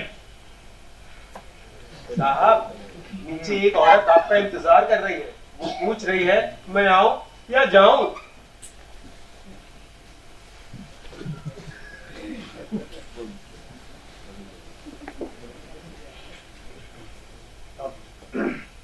क्या कहूँ इस वेटर को? तुम्हारा क्या, तुम सोचो। कहा ना, मैं चाहता हूँ क्या? सेक्स, और क्या? तो बुला दो। कहीं कोई गड़बड़ तो नहीं हो जाएगी? आई मीन किसी भी तरह की? हो भी सकती है, शायद ना भी। अबे तू ठीक से बात क्यों नहीं करते कभी? वो वेटर वेट कर रहा है। अब उसकी चिंता मत करो, वेटर का मतलब ही होता है वेट करने वाला। तुम ठंडे दिमाग से उस औरत के बारे में सोचो। कहा ना, मैं चाहता हूँ। ये तुम गर्म दिमाग से सोचकर बोल रहे हो। तो कितना उलझाता है ये आदमी, इतनी देर से बकवास किए जा रहे हो और मैं सुन रहा हूँ। अब जब काम की बात सामने आई है तो मेरा मजाक उड़ा रहे हो। तुम इसे काम की बात कहते हो, कुछ बेकार सी बात। अरे क्यों 10 मिनटों की कुर्सी के लिए अपने तन मन में दाग लगाना चाहते हो? मैं तुम्हारा कोई उपदेश नहीं सुनना चाहता। Okay, I just want to enjoy, that's it. ठीक है, अगर तुमने ये सच स्वीकार कर ही लिया है कि बिना अच्छे बुरे का ख्याल किए हर पल में ये तुम करना चाहते हो, जिसे तुम कहते हो एंजॉय, तो फिर ये सच भी स्वीकार कर लो कि ये एक गलत और अनैतिक काम। चाहे जो हो, मैं ये करना चाहता हूँ बस। तो फिर ये सच भी स्वीकार कर लो कि अगर आज तुम कर रहे हो तो कल तुम्हारी बीवी को भी ये करने का हक है। अरे बात मत करो उसी, तुम बार बार उसे क्यों ले आते हो बीच में? ओके, उसे भी हक है, सभी को ये हक है। अगर कोई नहीं सेटिस्फाइड अपनी औरत और मर्द से, सभी को ये हक है। ओके, सवाल ये है कि फिर समाज का क्या बनेगा? अरे बाहर नहीं गया समाज, समाज का ठेका नहीं किया हुआ। अगर तुम सीधी तरह कोई सलाह दे सकते हो तो दो, वरना दफा हो जाओ मेरे कमरे में से। तो तुम चाहते हो कि तुम ये गलत काम किस ठीक ढंग से करो जिससे किसी की प्रॉब्लम ना हो। राइट? हाँ हाँ, मैं यही जानना चाहता हूँ, बताओ। मेरा ख्याल है ठीक है, हमें इस विषय में थोड़ा और विचार करना चाहिए। अरे वो औरत चली जाएगी तो कोई और आ जाएगी। कमीनेपन पर उतर ही आया हुआ आदमी, औरतों की कमी नहीं होती दुनिया में। खबरदार खबरदार, अगर अब तुमने मुझे कमीना कहा तो। मैं सिर्फ उदाहरण दे रहा हूँ। जरूरत नहीं है साहब। हाँ, क्या कहूँ इसे? तुम उस औरत को कहो कि थोड़ा और इंतजार करें।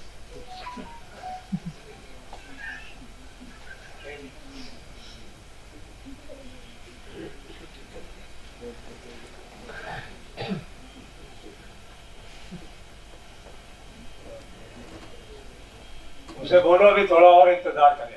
अरे नहीं कर पाएगी, देर से बैठी है। अरे तो बोलो उसे जाओ, हम दूसरी बुला लेंगे। कमी है शहर में बिकाऊ औरतों की।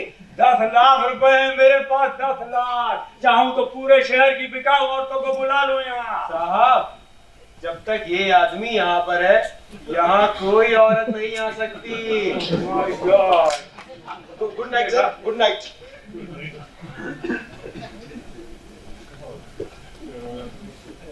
ये वेटर बार बार क्यों कह रहा है जब तक तुम यहाँ हो यहाँ कोई औरत नहीं आ सकती?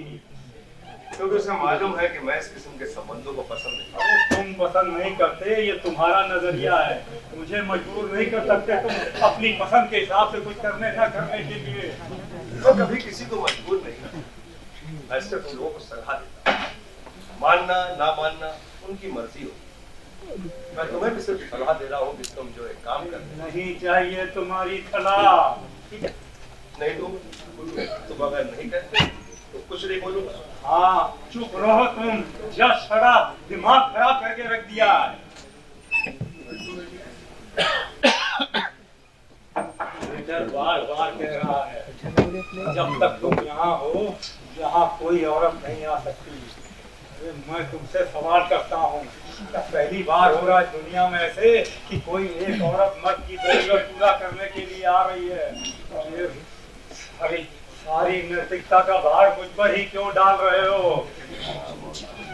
ठीक है, समाज की नजर में ये संबंध नाजायज है, लेकिन अपने जिस्म का क्या कहना है? जो समाज के नहीं मन के हिसाब से जीता है। मुझे एक औरत के साथ पैरों के बंधन में बांधकर समाज ने सोच लिया कि खतरा टल गया है।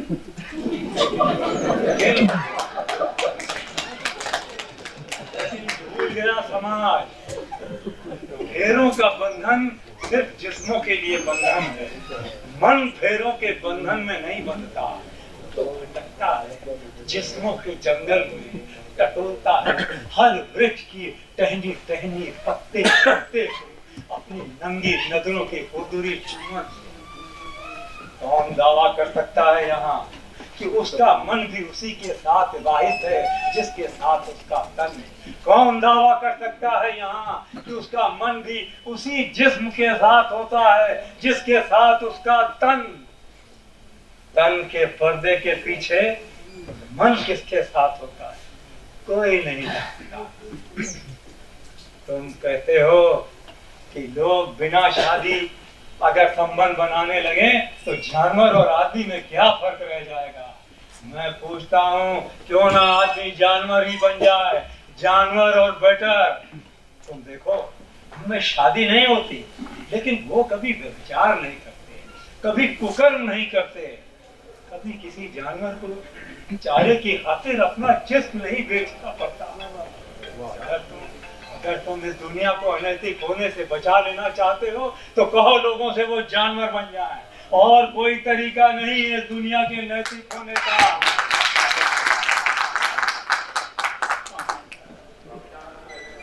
मैं स्वीकार करता हूं, मैंने अपने बेटे को तब तक अपना नहीं माना तब तक मैंने उसका और अपना डीएनए टेस्ट नहीं करवा लिया था।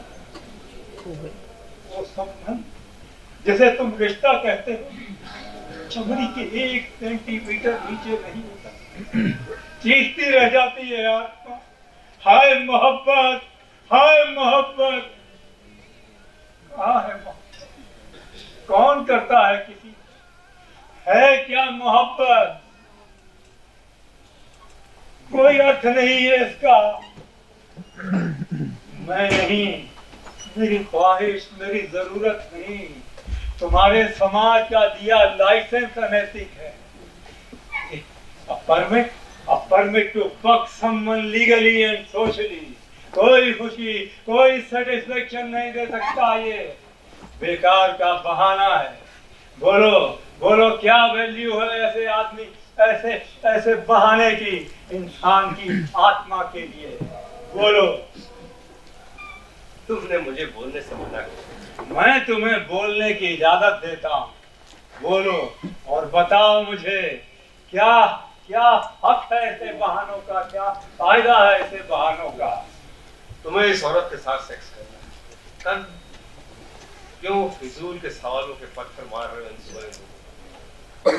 ये लोग सोए हुए क्यों हैं जब मैं जाग रहा हूँ?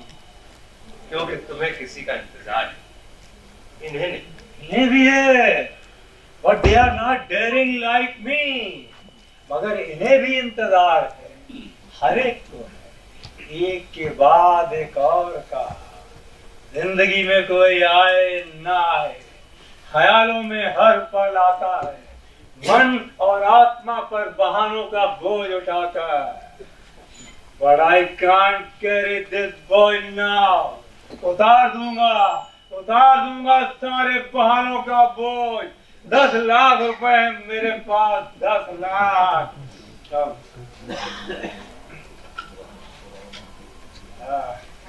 हेलो रिसेप्शन, मैं बोल रहा हूँ। उस औरत को भेजो फौरन। Thank you.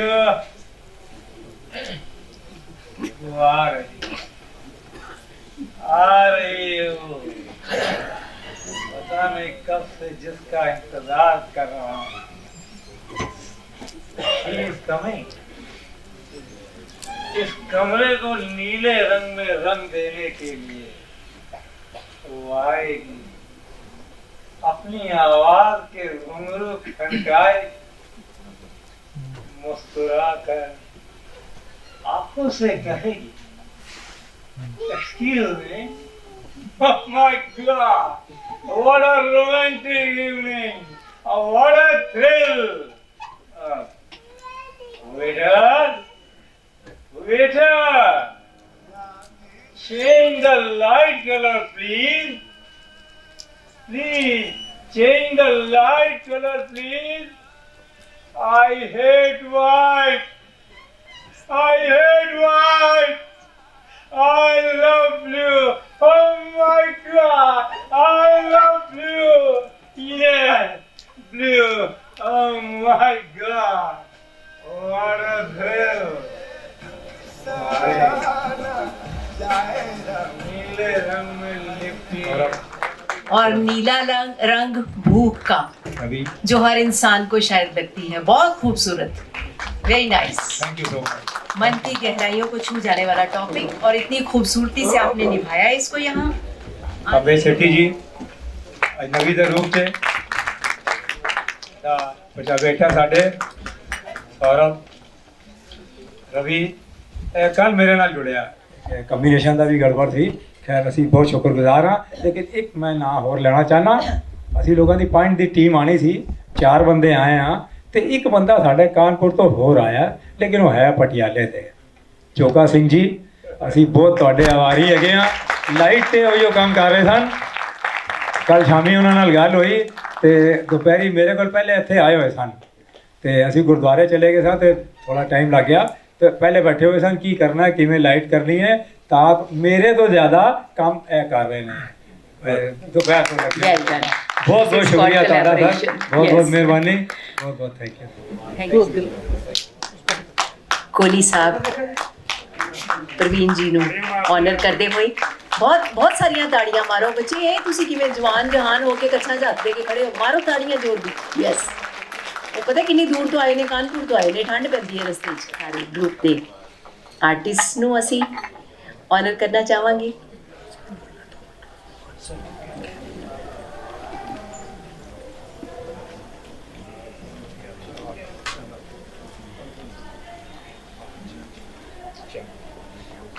एक मिनट देखिए जी।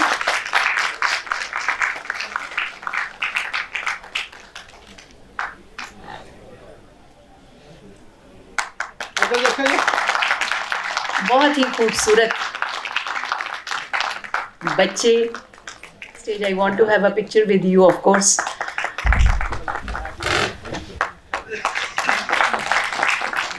इधर देखिए जी। overwhelming experience रहा जी मेरे वास्ते। Last 1.5 hour has been very overwhelming। मैनू I've been humbled by Dr. Manjura's grace। इन्होंने मैनू, मैं इस काबिल नहीं जिस काबिल इन्होंने बना दिता। मिट्टी नू सोना करके तुसी जान लिया, थोड़ा नज़रिया अच्छा जी। मैं खाकसार सारियां दा, but to be honest, sitting there and witnessing such a potent mix of कितनी finer lines ਨੂੰ touch ਕੀਤਾ ਜੀ, any depth, any profoundness in not only in the performance but also ਜਿਹੜਾ base ਸੀਗਾ ਨਾ ਜੀ, theme of the play। I mean in life we encounter there is white then there is black, but ਕਿੰਨਾ ਕੁਝ gray ਹੈ in between, ਕਿੰਨਾ ਕੁਝ gray ਹੈ ਜੀ। so ਉਹ ਸਾਡੇ ਵਾਸਤੇ ਵੀ it was time to introspect ਕਿੱਥੇ ਅਸੀਂ ਖੜੇ ਹਾਂ ਔਰ ਕੀ ਸਾਡਾ ਨਜ਼ਰੀਆ ਹੈ towards relationships vis-a-vis the mindset of a human being। so performance ਵੀ ਬੜੀ captivating ਸੀ ਜੀ। I congratulate the team, ਬਹੁਤ ਅੱਛਾ ਜੀ। and ਜੈਸਾ uncle, thank you so very much for making me a part of such an esteemed congregation today। ਅੱਜ ਮੇਰੇ ਵਾਸਤੇ ਇੱਕ ਬਹੁਤ ਅਹਿਮ, ਬਹੁਤ ਕੁਝ ਸਿੱਖ ਕੇ ਜਾ ਰਹੇ ਹਾਂ ਜੀ ਇਹ ਤੋਂ। thank you so very much। Thanks for coming. ਔਰ ਦੇਖੋ ਤੁਸੀਂ ਇਹਨਾਂ ਦੇ ਵਰਡਸ ਦੇ ਵਿੱਚ ਇੱਕ ਵਰਡ ਦੇ ਵਿੱਚ ਨਿਮਰਤਾ ਜਿਹਨੂੰ ਕਹਿੰਦੇ ਆ ਚੋ ਪੈਂਦੀ ਹੈ, ਉਹ ਇਹਨਾਂ ਦੀ ਲੈਗੇਸੀ ਹੈ, ਇਹਨਾਂ ਦੀ ਫੈਮਿਲੀ ਦੀ ਲੈਗੇਸੀ ਹੈ। ਇਹਨਾਂ ਦੇ ਪਰਿਵਾਰ 'ਚ ਇਹ ਨਿਮਰਤਾ ਜੁੜੀ ਹੋਈ ਹੈ ਔਰ ਇਹਨਾਂ ਦਾ ਪਰਿਵਾਰ ਸ਼ੁਰੂ ਤੋਂ ਇੰਨਾ ਪਿਆਰ ਪਟਿਆਲਵੀਆਂ ਤੋਂ ਲੈਂਦਾ ਰਿਹਾ, ਇਹ ਕਾਰਨ ਆਪਣੇ ਆਪ 'ਚ ਬੋਲ ਰਿਹਾ ਹੈਗਾ। So thank you for coming. ਪ੍ਰਾਂਤ ਸਰ, अपना हदिया अकीदत जो मुहब्बत तुसी शहर वाले कलाकारों को दे रहे हो, उनकी तारीफ में जब सब कुछ रह गया, दिल ने कहा भी बहुत कुछ रह गया। तो आज ये सारे एफर्ट्स के पीछे जो शक्तियाँ काम कर रही हैं वो तो हम सब को पता है। चाहे परोपकारी जिहड़ा सारे संसार की प्रसिद्ध है, या तो SP सिंह ओबराय साहब और फान खां मुस्लिम होंदे भी संस्कृत का स्कॉलर है, उसका सहयोग रहिंदा हमेशा। और कोहली साहब के मुतलक तुसीं सारे ने जानते हो, जिन्हें लफ्ज कह जान वो घट ने, मगर सारे इस सिस्टम के पिछे स्पिरिट बिहाइंड दी शो तो सारे है, मगर शो कौन है, शो कड़ा जिसके पिछे इन्नियां शक्तियां काम कर रही हैं, वो है परविंदर पाल कौर गोपाल शर्मा जोरदार तालियां। कल का नाटक देखिया, मेरा दिल भरया है 2 बारी। इतनी शानदार डायरेक्शन, इन्ना शानदार काम, ये तपस्वी जीवन बीत रहे ने लोग, तपस्वी ने। और अज का मैं जो नाटक एक कमाल करती, power excellence acting, power excellence theme है, और दूसरी गल मैसेज बड़ा तगड़ा है कि मन और अंतःकरण सुलह रखो, मन और अंतःकरण की क्षमता रखो, ताही तुम सुखी रह सकते हो, ताही तुम सुखी रह सकते हो। बहुत बहुत धन्यवाद। बहुत ही खूबसूरत पेशकारी से मैनू तो ਉਹਦੇ ਪਹਿਲਾਂ 2 ਦਿਨ ਪਹਿਲਾਂ ਵੀ ਉਹ ਨਾਟਕ ਸੀ ਇਸੇ ਸਿਲਸਿਲੇ ਕਿ ਮੇਨ ਚੀਜ਼ ਜਿਹੜੀ ਹੈ ਕਿ ਜਿਹੜੀ ਮਾਡਰਨ ਮੈਨ ਦੀ ਏਲੀਨੇਸ਼ਨ ਹੈ ਕਿ ਬੰਦਾ ਜਿਹੜਾ ਗਵਾਚ ਗਿਆ ਆਪਣੇ ਮੂਲ ਨਾਲੋਂ, ਜਿਹੜਾ ਹੈਗਾ ਆਪਣੇ ਵਿਰਸੇ ਨਾਲੋਂ, ਆਪਣੇ ਸੱਭਿਆਚਾਰ ਨਾਲੋਂ, ਆਪਣੀਆਂ ਕਦਰਾਂ ਕੀਮਤਾਂ ਨਾਲੋਂ ਉਹ ਟੁੱਟ ਚੁੱਕਾ ਹੈ। ਤੇ ਉਹ ਤੁਸੀਂ ਬਹੁਤ ਮੇਰੇ ਹਿਸਾਬ ਨਾਲ ਬਹੁਤ ਇਹ ਵਿਸ਼ਾ ਲਿਆ ਤੁਸੀਂ। ਮੈਨੂੰ ਇਹ ਲੱਗਿਆ ਕਿ ਤੁਸੀਂ ਇਹ ਵਿਸ਼ਾ ਲਿਆ ਤੇ ਉਹ ਬੰਦੇ ਦੀ ਜਿਹੜੀ ਅੰਦਰੂਨੀ ਪੀੜ ਹੈ ਉਹ ਬਹੁਤ ਖੂਬਸੂਰਤੀ ਦੇ ਨਾਲ ਤੁਸੀਂ ਦਿਖਾਈ ਹੈ, ਟੁੱਟੇ ਹੋਏ ਬੰਦੇ ਦੀ, ਕਿ ਉਹ ਆਪਣਾ ਜਿਹੜਾ ਕਨਫਿਊਜ਼ਨ ਹੈ, ਮਤਲਬ ਉਹਦੇ 'ਚ ਦਵੰਦ ਹੈ, ਡੁਐਲਿਟੀ ਦੇ ਵਿੱਚ ਹੈ, ਕਿ ਇੱਕ ਬੰਨੇ ਜਿਹੜੀ ਮਾਡਰਨਾਈਜੇਸ਼ਨ ਜਿਹੜੀ ਆ ਜਾਂ ਵੈਸਟਰਨ ਕੈਪੀਟਲਿਸਟ ਜਿਹੜਾ ਦੂਸਰੇ ਪਾਸੇ ਸਾਡੀਆਂ ਟ੍ਰੈਡੀਸ਼ਨ ਨੇ ਜਿਹੜੀ ਅਸੀਂ ਜਿਹੜਾ ਖਾਸ ਕਰਕੇ ਭਾਰਤ ਦੇ ਵਿੱਚ ਅਸੀਂ ਬਹੁਤ ਜ਼ਿਆਦਾ ਪਿਸ ਰਹੇ ਹਾਂ। ਇੰਨਾ ਜਿਹੜਾ ਸਾਡੀ ਕੰਟਰਾਡਿਕਸ਼ਨ ਜ਼ਿਆਦਾ ਹੈ ਕਿ ਜਿਹੜੀਆਂ ਸਾਡੀਆਂ ਆਪਣਾ ਇੱਕ ਵੈਲਿਊ ਸਿਸਟਮ ਹੈ, ਸਾਡੀ ਆਪਣੀ ਇੱਕ ਵਿਰਾਸਤ ਹੈ, ਤੇ ਹੁਣ ਅਸੀਂ ਅਪਣਾਇਆ ਜਿਹੜਾ ਵੈਸਟਰਨ ਕੈਪੀਟਲਿਜ਼ਮ, ਤੇ ਉਹ ਸਾਨੂੰ ਕਨਫਲਿਕਟ ਦੇ ਵਿੱਚ ਪਾ ਦਿੰਦਾ ਹੈ। ਅੱਜ ਸਾਰੀਆਂ ਜਿਹੜੀਆਂ ਚੀਜ਼ਾਂ ਨੇ ਉਹਦੇ ਵਿੱਚੋਂ ਨਿਕਲਦੀਆਂ ਕਿ ਜਿਹੜੀ ਉਹ ਸੋ ਕਾਲਡ ਮਾਡਰਨ ਲਾਈਫ ਹੈਗੀ ਹੈ, ਅਸਲ ਦੇ ਵਿੱਚ ਉਹ ਵੈਸਟਰਨ ਕੈਪੀਟਲਿਜ਼ਮ ਨੂੰ ਅਡਾਪਟ ਕਰ ਰਹੇ ਹਾਂ ਅਸੀਂ, ਲੇਕਿਨ ਉਹ ਸਾਨੂੰ ਤਕਲੀਫ ਹੋ ਰਹੀ ਹੈ ਜਦੋਂ ਸਾਨੂੰ ਆਪਣੀਆਂ ਜਿਹੜੀਆਂ ਐਸਟੈਬਲਿਸ਼ਡ ਵੈਲਿਊਜ਼ ਜਿਹੜੀਆਂ ਉਹ ਛੱਡਣੀਆਂ ਪੈਂਦੀਆਂ ਨੇ। ਤਾਂ ਇਹ ਜਿਹੜਾ ਦਵੰਦ ਹੈ ਤੁਸੀਂ ਉਹ ਬਹੁਤ ਹੀ ਖੂਬਸੂਰਤੀ ਦੇ ਨਾਲ ਦਿਖਾਇਆ ਹੈ। ਉਹਦੇ ਲਈ ਅਸੀਂ ਤੁਹਾਡੇ ਬਹੁਤ ਬਹੁਤ ਸ਼ੁਕਰਗੁਜ਼ਾਰ ਹਾਂ ਔਰ ਤੁਹਾਨੂੰ ਬਹੁਤ ਬਹੁਤ ਮੁਬਾਰਕਬਾਦ ਦਿੰਦੇ ਹਾਂ। ਬਹੁਤ ਬਹੁਤ ਧੰਨਵਾਦ।